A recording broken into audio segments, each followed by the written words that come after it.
제목이 여호와의 기업, 이스라엘의 등불입니다. 여호와의 기업과 이스라엘의 등불. 오늘 본문은 다윗 시대에 일어난 3년 동안 기근이 있었던 일과 또 블레셋과의 전투 중에서 다윗이 죽을 뻔했는데 살림을 받게 되는 그런 두 가지 사건을 기록하고 있어요. 이 기근이라는 것은 단순히 재해가 아니라 하나님께서 내리신 심판이었습니다. 이 문제를 해결하는 과정에서 여호와의 기업이라는 표현이 등장을 하게 돼요. 그리고 후반부에는 다윗이 블레셋과 전쟁을 하게 되는데 죽을 뻔했는데 살게 되고 이제 염려가 된 부하들이 당신은 여호와의 등불이니 이제는 전쟁에 참여하지 말아주세요라고 요청을 하게 됩니다.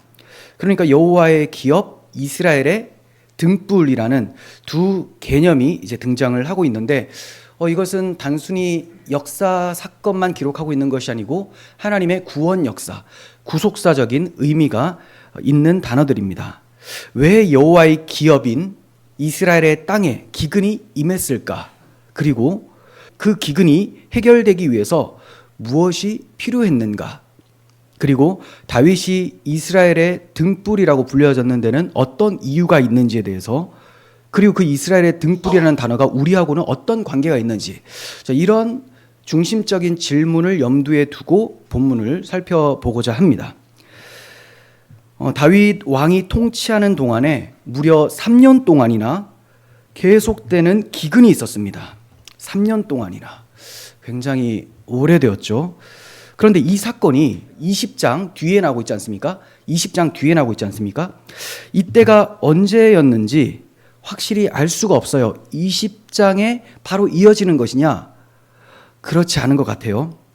본문의 내용을 염두에서 보면 아마도 요나단의 아들 다리 저는 자 무비보셋 있죠? 이 무비보셋을 다윗이 이전에 자기 식탁으로 초대해서 왕자들의 하나처럼 대했습니다. 자, 이때부터 해서 다윗의 아들 압살롬이 반란을 일으키기 전 그 시대에 일어났었던 것으로 보여져요. 사무엘하 21장이 20장보다 앞선 사건이 되는 거죠. 그렇죠? 그런데 왜 20장 이후에 이런 사건을 기록하고 있는가? 이것은 신학적인 의도가 있기 때문에 그래요. 신학적인 의도가 일부러 이 사건을 좀 뒤에 뺀 겁니다. 이 사건뿐만이 아니고 우리가 지금부터 살펴볼 21장부터 마지막 24장까지는 다윗 생애의 마지막 부분에 대한 내용입니다. 다윗 생애의 마지막 부분에 대한 내용인데 부록이라고 할 수가 있어요. 부록. 그러니까 지금 살펴보고 있는 21장은 마지막 부분 아니고 좀 앞에 거지만 다윗의 마지막 생애에 다시 한번 회상을 하면서 이걸 기록을 하고 있는 겁니다. 그러니까 21장부터 24장까지는 그냥 부록으로 후반부를 장식하는 내용이다. 이렇게 보시면 되는 거예요. 사무엘서의 최종 편집자가 15장부터 진행되는 압살롬의 반란 20장까지 되죠. 자, 이렇게 반란과 수습 사건을 기록한 후에 이제 하나님의 공의와 구속사적인 흐름을 강조하는 사건들을 후반부에 모아서 기록을 하고 있는 겁니다. 하나님의 공의와 구속사적인 흐름을 강조하는 사건들, 이게 21장부터 24장까지 나오는 거예요. 그러니까 의도적으로 배치를 하는 겁니다. 21장에는 어떤 내용이냐? 앞서 말씀드렸다시피 3년 동안 기근이 있고 다윗이 블레셋과의 전쟁을 한 내용이 있어요. 자, 그리고 22장에는 다윗이 승리케 하신 하나님께 대한 찬양을 합니다. 단순히 블레셋과의 전쟁만이 아니고 자신의 전 인생을 돌아봤는데 하나님이 늘 함께해 주셔서 승리하게 만들었다. 이것은 하나님의 구원의 은혜입니다 라고 하는 찬양시, 이게 22장에 나와요. 그리고 23장에는 다윗의 마지막 유언이 나오고 다윗의 용사들에 대한 명단이 나옵니다. 그리고 24장에는 인구조사, 다윗의 범죄죠. 그리고 회개한 내용, 그래서 용서받는 내용이 나오게 되는 거예요.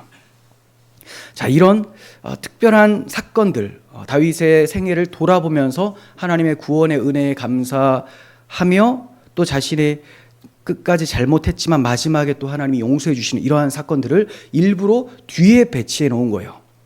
압살롬의 반란과 수습 사건을 통해서 이제 하나님 나라의 왕국, 다윗 왕국이 잘 서가고 있다. 하지만 이 모든 것은 하나님의 은혜였고 말년에도 다윗의 부족함에도 불구하고 하나님은 그를 용서하시고 회복시켜 주셨다. 이런 내용으로 장식을 하고 있는 것입니다. 다시 본문으로 돌아와서 이스라엘에 임한 3년간의 기근에 대해서 말씀을 드릴게요. 히브리 사람들에게 있어서 기근이라는 것은 단순히 자연재해가 아닙니다. 한 번 잠깐 기근이 있는 것, 그거야 그냥 넘어갈 수도 있는 건데, 이게 1년, 2년, 3년 이렇게 되면 이거는 하나님의 특별한 심판이다라고 인식을 했습니다. 이 기근과 동시에 나오는 단어들이 칼, 이건 전쟁이죠. 그리고 온역, 사나운 짐승, 이런 것들이 오게 된다라는 것은 하나님께서 이스라엘 백성이 뭔가 잘못했을 때 특별히 내리시는 징계, 회초리라고 볼 수가 있는 거예요. 그렇잖아도 건조한 팔레스타인 땅에 3년 동안 기근이 계속되었으니 얼마나 치명적이었겠어요. 너무 괴로운 상황이었을 때 다윗이 이거는 하나님의 심판이다라고 직감을 하며 하나님께 기도를 해요. 여기에서는 다윗이 여호와의 얼굴을 찾았다라고 하거든요. 1절에 보시면 다윗이 여호와 앞에 간구하매로 돼 있죠. 근데 직역을 하면 다윗이 여호와의 얼굴을 찾았다. 하나님 얼굴 앞에 나아갔다. 인격을, 하나님의 인격, 대면하기를 원했다라는 표현이에요. 그러니까 조금 더 풀었으면 하나님의 뜻을 구했다라는 것이고요. 구체적으로는 대제사장의 옷에 있는 우림과 둠림이라고 하는 하나님의 뜻을 알아보는 도구가 있어요. 이런 걸 통해서 하나님의 뜻을 여쭈어 본 것이죠. 자, 그랬더니 그 이유가, 이렇게 3년 동안 기근이 오게 된 하나님의 징계 회초리가 임한 이유가 뭐냐면 사울과 피를 흘린 그의 집안으로 말미암은 것인데, 그들이 누구의 피를 흘렸냐면 기브온 사람들의 피를 흘렸기 때문이다. 한마디로 사울이 기브온 사람들을 학살했기 때문에 이러한 재앙이 일어났다라고 하나님께서 응답을 해주신 거예요. 자, 그런데 어째서 사울 왕 때 저지른 죄에 대한 대가가 다윗 왕 때 일어나고 있는 걸까요? 자, 이걸 통해서 우리가 몇 가지를 알 수가 있는데, 죄라는 것은 시간이 지나면 저절로 사라지는 것이 아니고 하나님은 기억하시고 하나님의 때에, 아주 적절한 때에 반드시 보응을 하신다라는 것을 가르쳐 주시는 거예요.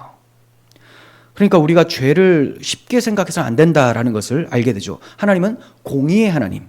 우리는 이 공의로운 심판을 받아서 지옥에 가는 형벌은 면하게 되었습니다. 하지만 잘못, 죄에 대해서는 하나님께서 여전히 미워하시기 때문에 이것에 대해서 우리를 훈육하시는 차원에서 징계를 하실 수는 있다는 겁니다.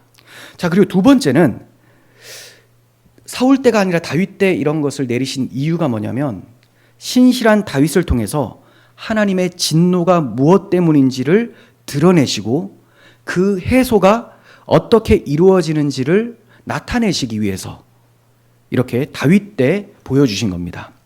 뒤에서 보겠지만 기근이 사라지게 되는 것은 사울 집안에 남아있는 자손 남자 7명을 목매달았을 때, 나무에 달았을 때, 그때 그치게 돼요. 자, 그런데 이것을 참 신실하지 못했던, 신앙이 없었던 사울에게 하라고 하면 사울이 이걸 할까요? 자기 집안의 자손들한테 이걸 보응하라고 했을 때 안 하겠죠. 그러니까 신실한 다윗, 그리고 여호와의 뜻을 구했다라는 것은 순종할 마음이 있는 거죠. 자, 이러한 때에 하나님께서 이 재앙을 내리시고 이 재앙의 이유가 무엇이고 어떻게 이 재앙이 해소되는지를 보여주시려고 이때에 허락하신 것입니다. 또한 다윗이 왕일 때 사울 왕의 7명의 자손들이 죽임을 당하는 것을 통해서 사울 가문이 다 망하게 되었음을 나타내시기 위함이에요.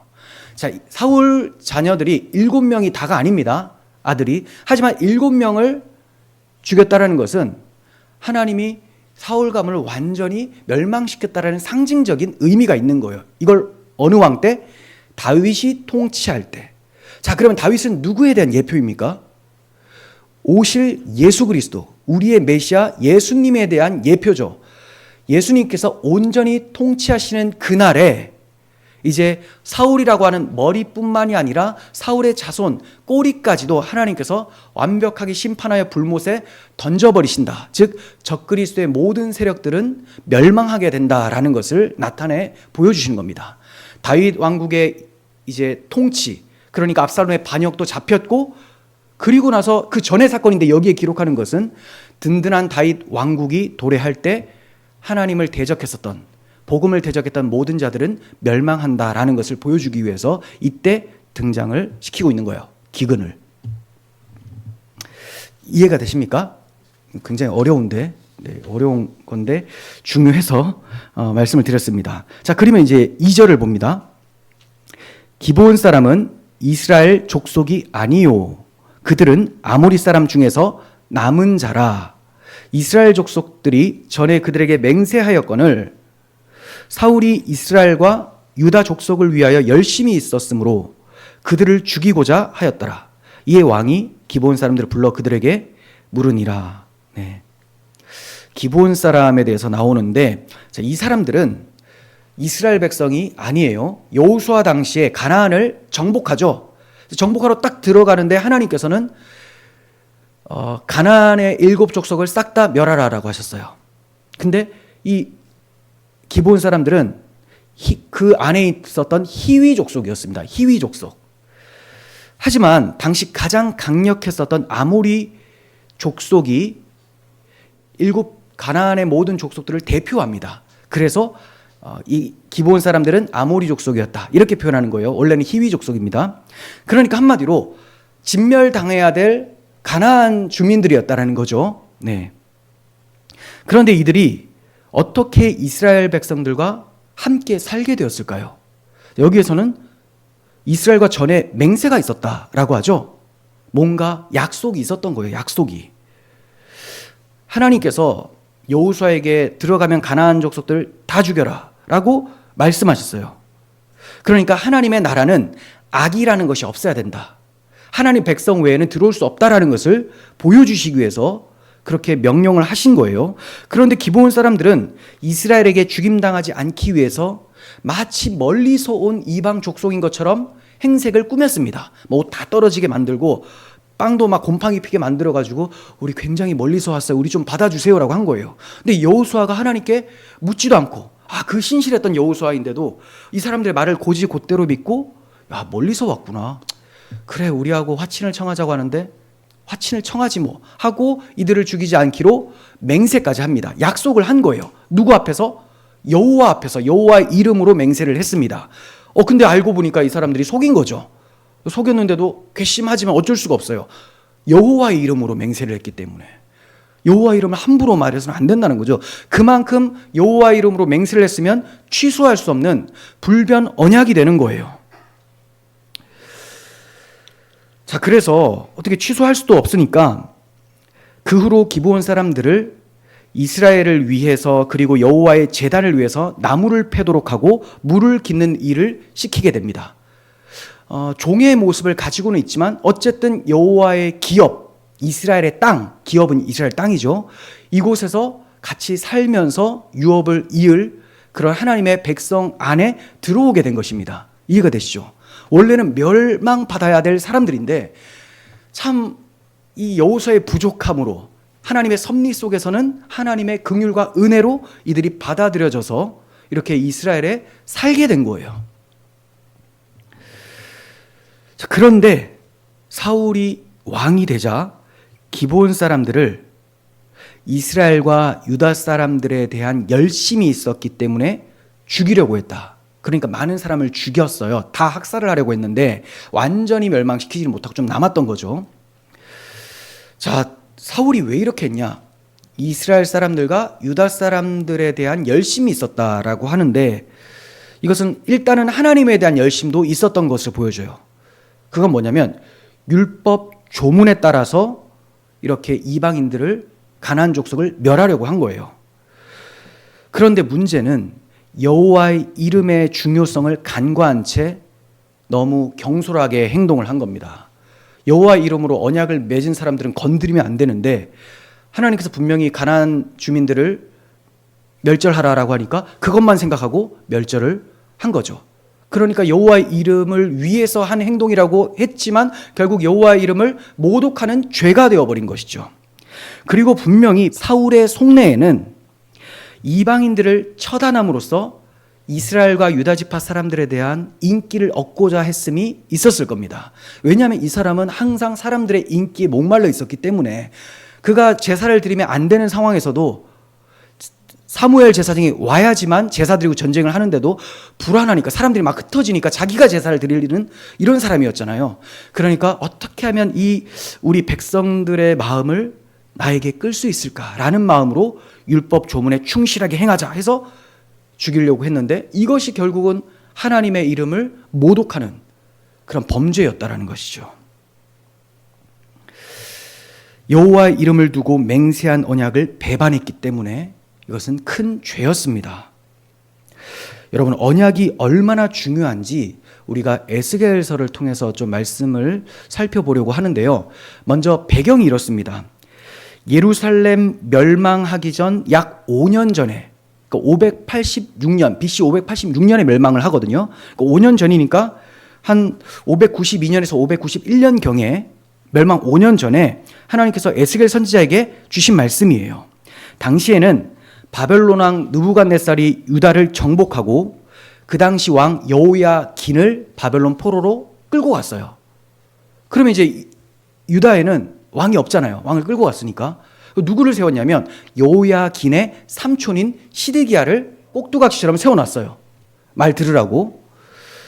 이때 시드기야가 느부갓네살에게 충성을 맹세하고 바벨론과 조약을 맺습니다. 말 잘 듣겠습니다 하면서 이 맹세는 하나님 앞에서 한 거였어요. 그러니까 우리가 바벨론에게 충성하겠습니다라는 것을 하나님 앞에서 한 겁니다. 그런데 시드기야가 시간이 좀 지나자 머리를 굴려요. 자, 애굽이 좀 센데 애굽하고 연합해서 이 바벨론을 배반해야 되겠다라고 한 거죠. 그러자 하나님께서 다음과 같은 말씀을 주시는 거예요. 에스겔 17장 18절부터 19절 봅니다. 그가 이미 손을 내밀어 언약하였거늘 맹세를 업신여겨 언약을 배반하고 이 모든 일을 행하였으니 피하지 못하리라. 심판받는다는 거죠. 그러므로 주 여호와의 말씀이니라. 내가 나의 삶을 두고 맹세하노니 그가 내 맹세를 업신여기고 내 언약을 배반하였은즉 내가 그 죄를 그 머리에 돌리겠다. 이렇게 말씀하십니다. 네가 언약을 어겼기 때문에 그게 바벨론과 했든 누구하고 했든 간에 내 이름으로 내 앞에서 한 거 아니냐.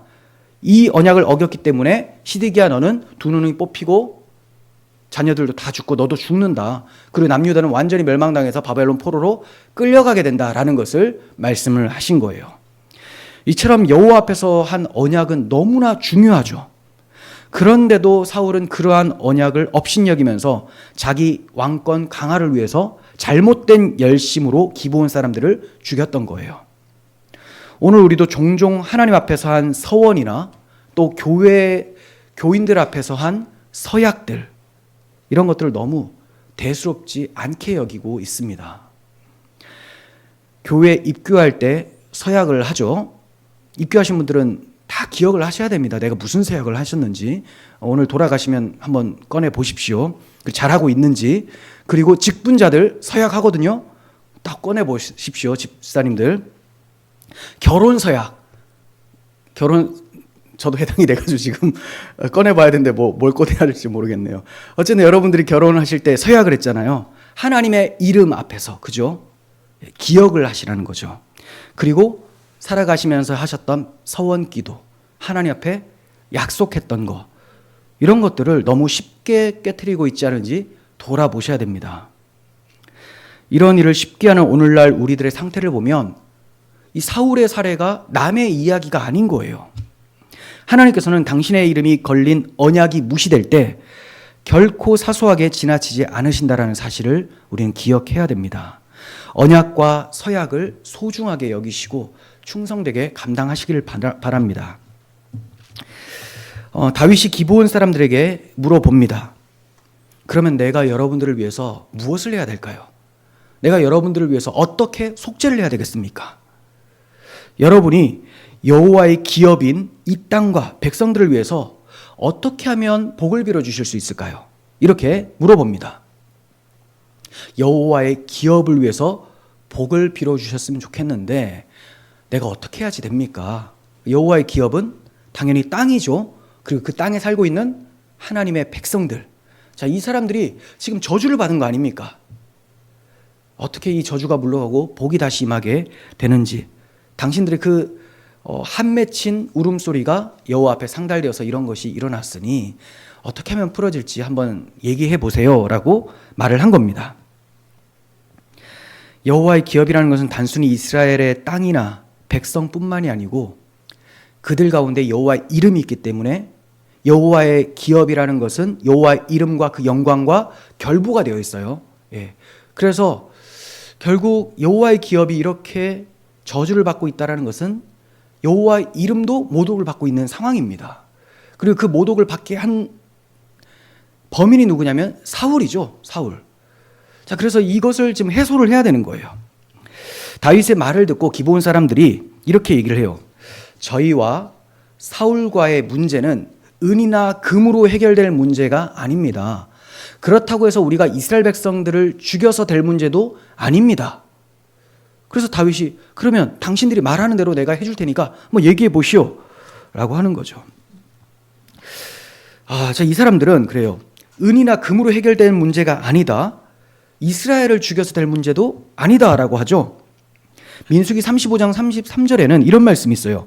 피 흘림을 받은 땅은 그 피를 흘리게 한 자의 피가 흘려져야지만 속죄함을 받을 수 있다.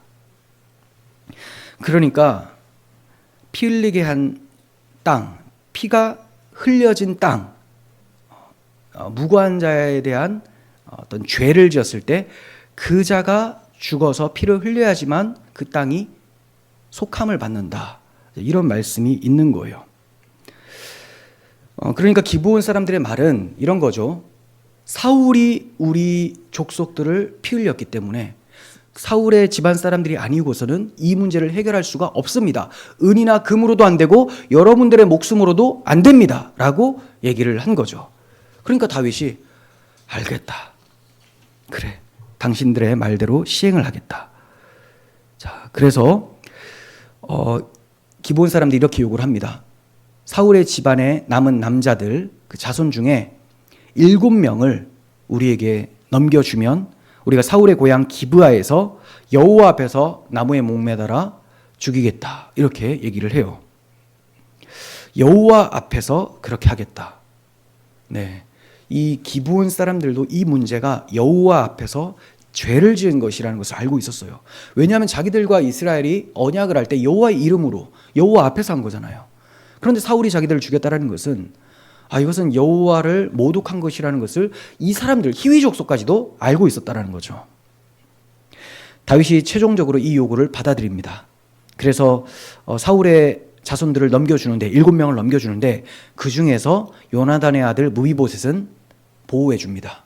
무비보셋이 요나단의 아들이기 때문에 사실 죽임당할 대상 거의 1호에 가까운 사람인데 보호해 주죠. 왜냐하면 여호와 앞에서 요나단과 또 언약을 했었기 때문에. 그래서 이 사람도 지켜지게 되는 거예요. 자, 우리가 이런 걸 보면서 이 7사람들이 나무에 달려 처형당하는 것을 보면서 너무 잔인한 거 아닌가 이런 생각을 할 수가 있죠. 그런데 이것은 죄에 대한 하나님의 기준이 얼마나 엄중한지, 죄를 대하는 하나님의 공의로운 심판이 얼마나 무거운지에 대해서 우리에게 보여주고 계시는 거예요. 그러니까 하나님의 이름으로 함부로 언약을 하고 하나님의 이름을 모독하게 된다면 하나님이 이와 같이 엄중한 진노를 내리신다는 것을 우리에게 가르쳐 주시는 거죠. 성경은 처음부터 일관되게 피 흘림이 없으면 사함이라는 것이 없다라고 말씀합니다. 그 무서운 죄값을 위해서 누군가는 반드시 죽임을 당해야 되는 거예요. 그 당사자가 죽든지 아니면 죄를 대신할 죄 없는 자가 죽게 되든지 어쨌든 누군가가 감당을 해야 된다는 거예요. 그런데 문제는 죄를 대신할 죄 없는 자라고 했는데 그런 사람이 없어요. 의인은 없나니 하나도 없다. 이 세상에는 다 죄인이에요. 아담 이후로 아담의 후손들이기 때문에 죄 아래 태어나서 원죄 아래 태어나서 원죄의 성향을 가지고 자범죄를 지으면서 평생을 살아갑니다.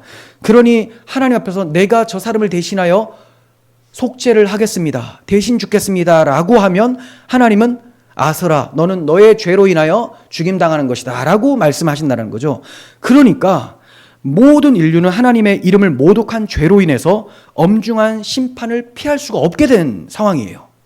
모든 인간이 하나님의 이름을 모독했잖아요. 다 자기가 스스로 왕이 되려고 자기 중심적으로 살았습니다. 저나 여러분이나 다 동일하게 그렇게 살았습니다. 그러면 이제 모든 사람들은 죄 아래 놓였고 심판 아래 놓였을 뿐이라는 거죠. 이 세상에 의인은 없나니 하나도 없으니까. 그런데 하나님께서 이러한 우리를 불쌍히 여겨주셔서 하나님의 아들, 죄 없으신 그 하나님의 아들께서 죄 있는 우리 인간의 모습으로, 인간으로 오셔서 우리의 모든 질고와 죄를 짊어지시고 십자가에서 대신 죽으심으로 우리의 죄가 사하여지도록 하셨습니다. 하나님의 대속 제물, 희생 제물로 이 땅에 오셔서 십자가에서 이 모든 것을 이루어 주셨다라는 거죠. 그렇습니다. 여러분, 이 본문의 끔찍한 이 비참하고 무서운 심판 사건은 앞으로 신약 시대에 예수님께서 우리의 죄를 대신할 인간으로 오시고 십자가에 달려 죽으심으로 우리의 모든 죄값을 사하여 주신다라는 것을 바라보게 하는 사건이었던 거예요. 특히 9절에서 사울의 자손들이 나무에 달려 죽은 때가 언제인지 얘기를 하는데 뭐라고 하죠? 보리 배기 시작한 때. 요거 잘 기억을 하셔야 됩니다. 보리 배기 시작한 때는 4월입니다. 유대인들에게 4월. 자, 이 4월에 보리 추수가 있는 날에 유월절 절기가 있어요. 그래서 이렇게 표현하는 것은 유월절에, 유월절 어간에 이런 의미예요. 그리고 보리와 밀 추수가 있다라고 하면 오순절입니다. 오순절. 지금은 보리 추수죠. 유월절. 그러니까 이들이 나무에 달려 죽은 때가 언제라고요? 유월절 가까운 때, 유월절. 그런데 이것을 통해서 우리의 유월절 어린 양 대신 그리스도께서 내 대신 십자가에서 죽으심으로 나의 모든 죄를 하나님 앞에서 용서받게 해주셨다. 영원한 속죄로 구원의 길을 열어주시고 친히 구원의 길이 되어주셨다라는 것을 보여주시는 거죠. 여러분, 사울의 후손들은 자기들의 죄로 인해서 저주를 받은 것이었습니다. 하지만 우리의 왕 예수 그리스도께서는 죄가 없으신 분이심에도 불구하고 우리의 죄 때문에 십자가를 지신 거예요. 성경은 나무에 달린 자마다 저주 아래에 있다고 말씀을 하고 있는데 주님이 바로 그 저주의 나무에 대신 달려 죽으심으로 우리에게 영원한 속죄가 되어 주셨습니다. 오늘날 우리는 죄의 값이 사망이라는 이 사실을 너무 무감각하게 여기면서 죄를 경시하는 풍조에 익숙합니다. 그러나 십자가는 우리에게 날마다 우리의 죄가 얼마나 엄중한지, 얼마나 악한 것인지를 보여주고 있습니다. 여러분, 십자가를 바라보면서 아우 따뜻하다, 이게 먼저 올 게 아니에요. 내 죄가 하나님의 아들을 십자가에 못 박은 이 엄중한 진노다, 하나님의 공의로운 심판이다 라는 것을 먼저 보여주시고, 그런데 하나님께서 당신의 아들을 내어주심으로 나의 죄를 용서해 주신, 끝까지 베풀어 주신 사랑이다. 이때 따뜻함이 찾아오는 거죠. 무서운 하나님의 공의를 통과하고 하나님의 극진하신 사랑이 밀려오는 것입니다. 그러니까 십자가를 바라보십시오. 그러면 나의 죄가 밝히 보여요. 그리고 이 깊은 죄 가운데 더 깊은 주님의 사랑을 알게 됨으로써 하나님께 감사하게 되는 것, 이게 바로 십자가의 능력이라는 것이죠. 돈이나 선행, 종교적인 열심으로 죄값을 갚을 수가 없어요. 이 희위족속도 얘기를 하죠. 기브온 사람들도 얘기를 합니다. 은이나 금으로 될 문제가 아니고 이스라엘 사람들 너희들이 죽어서 될 문제도 아니다. 이 죄를 지은 사람이 죽어야 된다. 근데 예수 그리스도는 죄를 짓지 않으셨음에도 나의 모든 죄를 대신하여 이 땅에 오셔서 죽으셨습니다. 여러분, 오직 하나님의 아들 예수 그리스도의 피, 그 속죄 피가 하나님의 저주를 물러가게 하는 유일한 해결책인 거예요. 우리의 어떠한 의도, 종교적 노력도 결코 하나님의 진노, 이 땅의 기근을 멈추게 하지 못합니다. 이 땅의 기근이라는 것은 정말 이 땅에 있는 많은 어려움들과 또 이 땅, 하나님이 거하시는 처소, 내 영혼, 내 마음, 여기에 있는 영적 기근까지 포함해서 이것을 풍요롭게 만드는 이 기근이란 저주가 물러가고 풍요가 돌아오게 하는 것은 하나님의 아들의 구속사역 외에는 해결책이 없다라는 것입니다. 여러분, 그리스도께서 자기 피를 흘려주심으로 이 땅의 저주를 풀어주시고 여호와의 기업을 회복시켜 주시고 우리에게 참된 생명의 길을 열어주시는 거예요. 사울의 자손들이 처형된 후에 그 중에 자기 아들도 있었던 사울의 첩 리스바가 아들들의 시신을 지키면서 슬픔에 잠겨 웁니다. 다윗이 이 소식을 들어요. 사실 리스바와 같은 어머니들한테는 마음이 무겁겠죠. 이 소식을 듣고 다윗이 사울의 시신과 요나단의 시신과 또 처형된 자들의 그 시신, 뼈를 거두어서 정중하게 장사를 지내도록 해줍니다. 다윗은 자신의 정적이었던 사울 집안을 여전히 존중했고 또 요나단과 맺은 언약을 존귀하게 여기면서 망자유해를 정중히 장례했습니다. 그런 후에 하나님께서 그 땅을 위한 기도를 들으셨다. 기근이 물러가게 된 거예요. 그런 후에 이런 일련의 과정을 통해서 여호와의 기업은 회복됐고요. 이스라엘의 공동체는 다시 복을 누릴 수가 있게 되었어요. 다윗은 단지 공의를 세우는 것으로 끝내지 않고 슬퍼하는 자를 위로하고 죽은 자에 대한 마땅한 예우를 다하면서 사랑까지 실천했습니다. 이것 때문에 슬퍼 좌절할 만한 사람들에게 다시 위로를 주면서 그들을 회복시켜주고 있었던 거예요.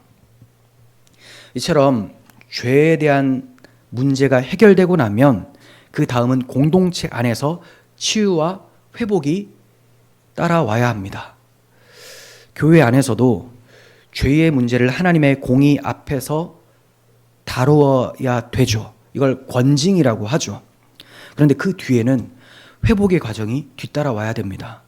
먼저는 범죄한 자에 대한 회개가 있으면 이제 해벌이 되어지고 그 해벌된 상태에서 이제 그 전에 누리지 못했었던 성도와의 교제와 영적 풍성을 위해서 기도하고 교제하며 또 목회자는 상담해주고 보호를 해줘야 되죠. 그리고 그 중에 또 함께 고통을 당했었던 가까운 사람들에 대한 마음도 위로해 줄 수 있어야 됩니다.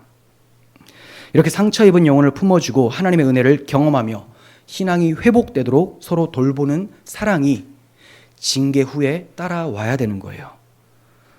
이처럼 속죄와 회복이 함께 갈 때 비로소 여호와의 기업이 온전해지고 또 풍성하게 평화를 누릴 수가 있게 되는 겁니다.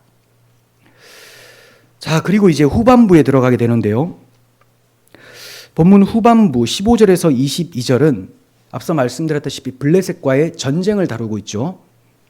다윗이 부하들과 함께 나가서 싸우는데 이 블레셋의 거인족의 한 사람인 이스비브노비라고 하는 사람이 있어요. 이 사람과 싸우다 보니까 다윗이 지치는 거예요. 죽을 위기에 처했습니다. 이때 요압의 동생 아비새 있죠. 충성스럽잖아요. 싸움도 잘하고. 이 사람이 나서서 다윗을 구출해줘서 위기에서 모면을 합니다. 자, 그런데 이제 이 사건을 계기로 부하들이 너무 걱정이 되는 거예요. 아니, 다윗 당신께서 전쟁에 나가셔서 죽으시면 큰일 납니다. 당신은 이스라엘 등불인데 이 이스라엘의 등불이 꺼지지 않도록 앞으로는 전쟁에 나가지 않으셨으면 좋겠습니다 하고 간청을 합니다. 자, 어째서 부하들이 다윗을 이스라엘의 등불이라고 말을 했을까요? 몇 가지 이유를 들어서 볼 수가 있는데요. 첫 번째는 다윗이 왕이고 통치자였기 때문에 이스라엘의 왕은 하나님의 대리 통치자입니다. 하나님은 당신의 백성을 율법으로 통치를 하시죠. 율법. 그런데 이 왕은 하나님의 대리 통치자이기 때문에 하나님의 뜻을 잘 받아서 율법으로 통치하며 공의와 정의와 사랑이 풍성한 인애와 정의, 공의가 풍성한 나라가 되도록 노력을 해야 됩니다. 그런데 이러한 다윗 왕이 전쟁에서 죽게 된다면 하나님 나라가 공의로 서는 것이 굉장히 어려워진다는 거죠. 자, 그래서 이스라엘의 등불이다라고 얘기를 한 거고요. 두 번째는 다윗이 하나님 앞에 언약을 받았기 때문에 이 언약은 메시아 언약이죠. 메시아 언약.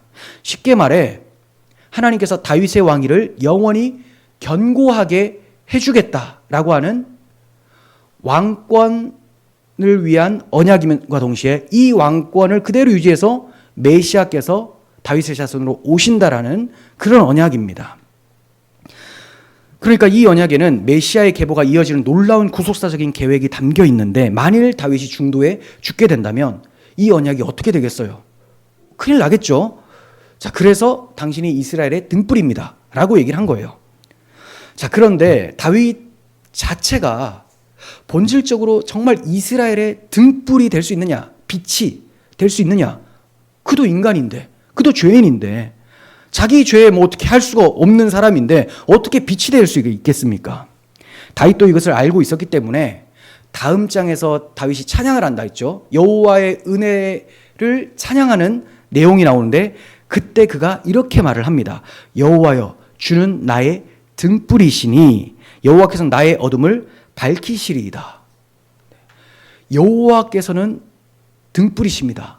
그 등불, 여호와께서 나의 어둠을, 이 모든 환경과 그 어둠을 벗어날 수 없는 이 나의 처지를 밝혀주시는 구원의 하나님입니다 라고 얘기를 하고 있는 거예요. 그러니까 자기가 어둠을 물리칠 수 있는 능력이 없는 것뿐만이 아니라 자기도 어둠에 속한 그냥 죄인일 뿐이다라는 것을, 여호와는 나의 등불이십니다, 나의 어둠을 밝혀주실 것입니다 라고 고백함으로써 보여주고 있는 거죠.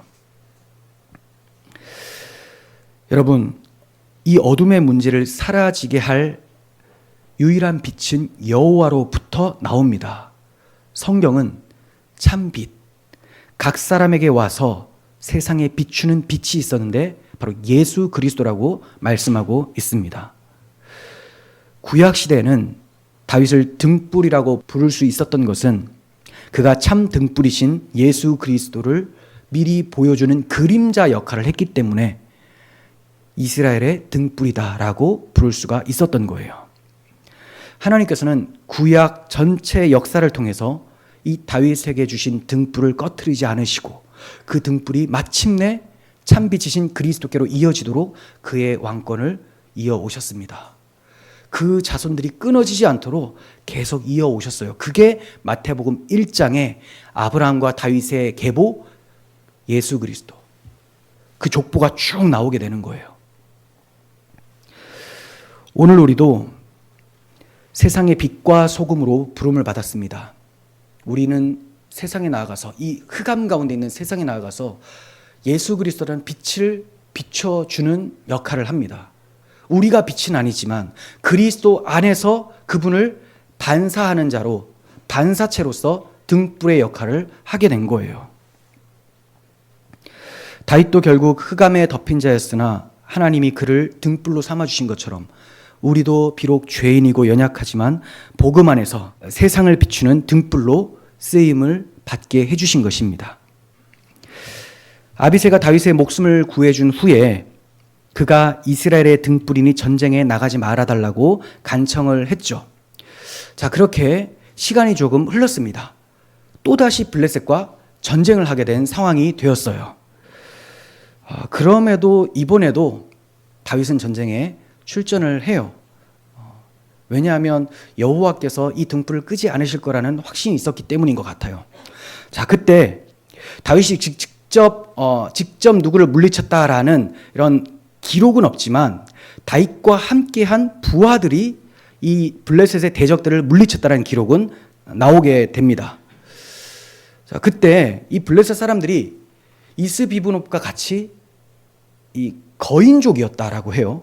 그러니까 골리앗의 친족이나 형제라고 추정이 돼요. 그리고 여기 등장하는 라흠이라고 하는 사람이 있는데 여기는 골리앗의 아우로 등장을 합니다. 동생으로. 그러니까 골리앗 가문이라고 보시면 돼요. 이전에 다윗이 골리앗을 하나님을 믿는 믿음으로 돌멩이 하나로 그냥 때려잡았잖아요. 이제는 하나님께서 다윗의 부하들과 연합해서 이 골리앗의 후손들을, 또 골리앗의 친척들을 다 때려잡는 그런 일을 벌이고 계시는 거죠. 자, 그래서 누구누구를 때려잡냐면 삽이라고 하는 사람, 이름이 삽이에요. 삽을 10부개로 잡습니다. 삽. 삽이고 십부개 좀 이름 비슷하죠. 이렇게 삽은 십부개로 잡고 라흐미는 엘하난으로 잡아요. 라흐미 히읗 들어가는데 엘하난도 히읗 들어가서 이렇게 저는 외웠어요. 그리고 이제 손가락 발가락 6개씩 해서 총 24개인 거인이 있었습니다. 이 사람은 요나단이 잡습니다. 이름만 똑같아요. 다윗의 조카 요나단이 잡아요.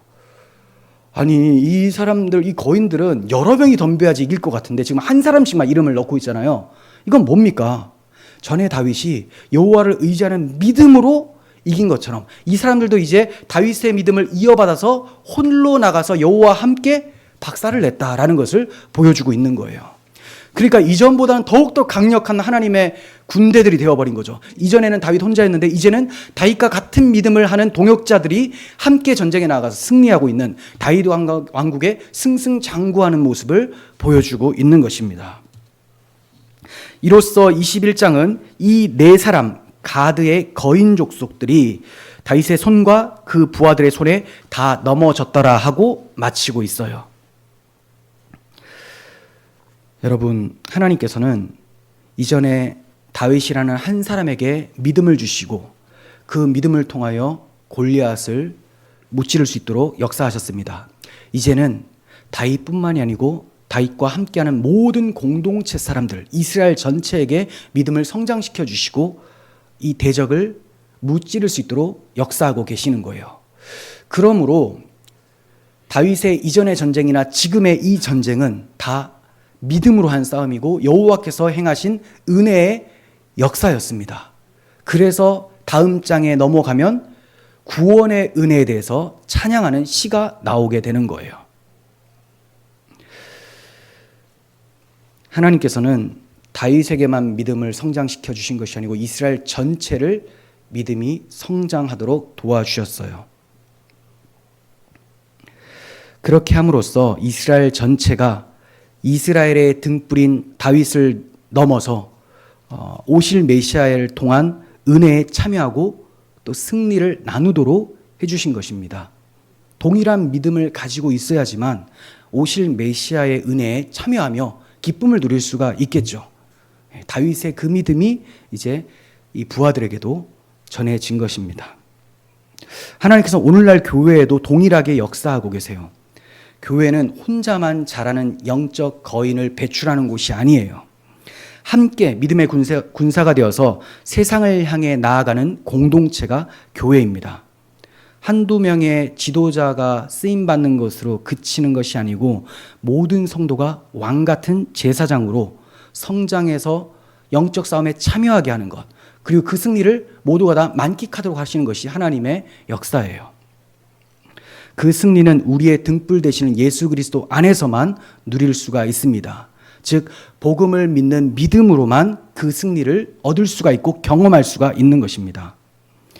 여러분, 저는 목회자나 일부 성도들만이 아니라 부디 모든 우리 밝은 빛 성도들이 거대한 어둠의 세력과의 싸움에서 이기시고 또 그 승리를 만끽했으면 좋겠습니다. 하나님께서 우리 교회를 그렇게 영적으로 성장해 가실 줄을 믿습니다. 이제 말씀을 맺도록 하겠습니다. 우리가 살펴본 21장은 단순한 역사 기록이 아니고 구속사의 원리를 담고 있죠. 기브온 사건을 통해서는 죄의 값은 반드시 치러져야 되고 그 해결책은 피 흘림을 통해서만 이루어진다라는 것. 그러나 인간의 피로는 완전한 속죄가 불가능하고 결국 예수 그리스도의 십자가의 속죄로만 가능하다는 것을 보여주고 있습니다. 또한 다윗이 이스라엘의 등불이라고 불려졌지만 참된 빛은 예수 그리스도뿐이라는 것을 배웠습니다. 하나님은 다윗 왕조를 통해서 메시아를 보내시겠다라는 언약을 이루어 주셨고 오늘날 우리는 그리스도의 빛을 세상에 전하는 사명을 가지고 있습니다. 우리 삶의 기근과 같은 영적 위기가 찾아올 때 문제의 본질을 잘 생각해 보시고 여호와의 얼굴을 구하시길 바랍니다. 그리고 이 죄가 발견이 되면 철저하게 회개하시고 회복되시기를 바랍니다. 그리스도의 속죄를 믿는 여러분들의 죄는 이미 하나님 앞에서 사함을 받은 것이나 마찬가지입니다. 우리가 하나님의 긍휼하심과 사랑을 믿고 그 눈앞에 담대히 나가서 하나님과의 교제가 회복되고 영적인 풍요를 누릴 수 있었으면 좋겠습니다. 주님 다시 오시는 그날까지 그리스도의 십자가를 붙들고 세상에 빛을 비추는 이스라엘의 등불로 살아가시기를 소원합니다. 기도하겠습니다. 하나님 아버지, 다윗 왕국에 어려움이 있었지만 결국은 하나님께서 공의로운 심판과 속죄로 그 나라를 회복시켜 주셨습니다. 우리는 이것을 통하여 오실 예수 그리스도의 속죄를, 완전한 속죄의 그날을 바라보게 됩니다. 하나님, 우리의 죄를 불쌍히 여겨주시고 날마다 주 앞에 우리의 죄를 돌아보게 하시며 무너진 하나님과의 관계가 회개와 믿음을 통하여 회복되게 하여 주시기를 소원합니다. 다윗과 함께 전쟁에 참여했었던 믿음의 용사들과 같이 우리 주 예수 그리스도와 함께 피 흘리기까지 싸우며 하나님 나라 영광을 위하여 헌신하는 저희들이 되게 하여 주시옵소서. 우리 모두에게 영적 성장이 일어나게 역사하여 주시옵소서. 우리 주 예수 그리스도의 이름으로 기도합니다. 아멘.